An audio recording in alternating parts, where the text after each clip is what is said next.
I'll be back with that story after this message. Hey guys, Mac here with WhoopSaaS. We are now in Whiteboard session number 4, I believe, episode number 4. We're taking apart the marketing funnel, if you will, where we talked about tofu, MoFu, and BoFu, top of the funnel marketing, where we're messaging and positioning to folks that are looking to build awareness and are learners, as we called them. We don't want to sick our outbound motions on them and those functional activities just yet, because you might scare them off. But in MoFu, in the middle of the funnel, now we can consider these folks shoppers instead of learners. They're still learning, but we can consider them shoppers because they are in a consideration stage, not just an awareness phase, but they also are now considering a little bit more in a deeper level of consumption about possibly reaching out to us, self-selecting, as I said before.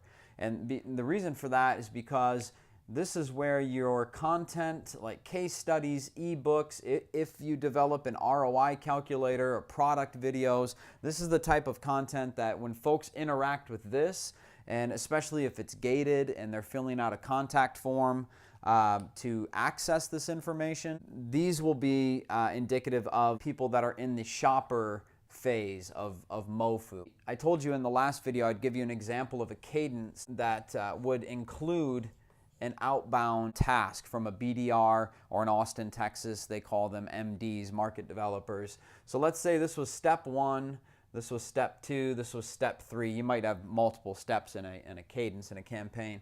Step 1, they download an ebook, you give them a week to read it, you send them an email, email number 1, okay? Step 2, you might do another email as well,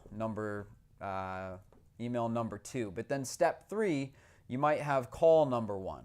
And again, there's a lot of marketing purists out there that would say, no way, wait for them to self-select, wait for them to get to BoFu, and they self-select through a demo or a trial or a quote. I've seen this work well. And again, sorry marketing purists, it's all about your approach. As long as this call and the script for this call and your BDRs or MDs are well trained, aren't too assertive, that's not what we're doing here, then it works out well, and actually works out really well in my experience. So an example of that script, or I hate to use scripts, but call objective sheet would be the BDR to call and simply say something to the effect of, hey, I'm following up on an email that we had sent you last week. I noticed you had downloaded one of our ebooks. I was hoping to get some feedback from you in case you had a chance to read it.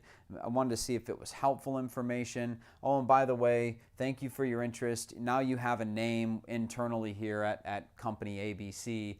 Should you want to explore more, I'm here to help. Something like that. It can be very soft and it can be very, just unassertive, I guess. So that's an example of a cadence, and that pretty much sums it up, guys. Hopefully that gives you a good understanding of what MoFu, in the middle of the marketing funnel, looks like, and what your prospects are doing when they're at this stage. Again, we're talking about MQLs and building a nice base of marketing qualified leads. And then after we get to BoFu in the next video, I'll show you how you can develop some lead maturation criteria to graduate all these beautiful MQLs into sales qualified opportunities. And they're getting closer to becoming a customer, guys. This is fun stuff. I hope you're enjoying it too. Talk to you soon.